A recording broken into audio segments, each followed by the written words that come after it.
Hos Live Equip, der er vores mål at højne hestenes velfærd, samtidig med, at vi gerne vil forbedre rytternes performance ved at introducere en digital ridetræner.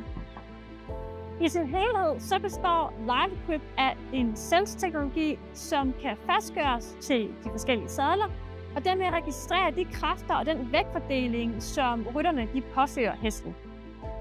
Dataen den bliver så omsat til live visuel feedback, hvilket gør det muligt for rytterne løbende at kunne justere og også optimere på deres position og dermed signaler til hesten. Og det er noget, som ikke er set andet sted i ridesport.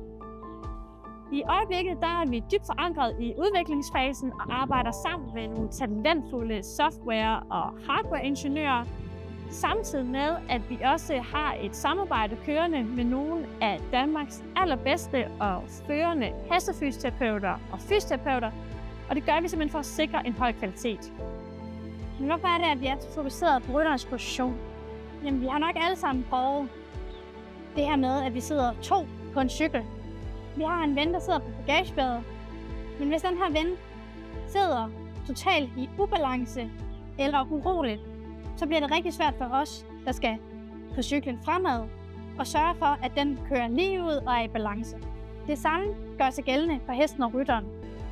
Hvis rytteren sidder i ubalance eller ujævn på hesten, så er det hesten, der fysisk kan kompensere for den her ubalance fra rytteren. Det her, når der opstår misforståelse mellem hest og rytter, så er det ofte hesten, der bliver fejlkorrigeret.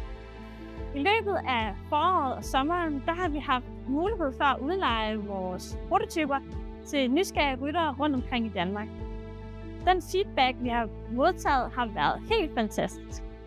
Eksempler på det er en rytter, som har lejet vores system, og som fortæller, hvordan at en bilulykke har gjort, at hun har haft svært ved at kunne mærke sin egen balance på hesten. Hun fortæller, at når hun har brugt systemet, så efter bare 7 dage, så har hun kunne mærke, hvordan at Live Equip, det har simpelthen været med til at hjælpe hende til at kunne håndtere sit handicap, når hun sidder.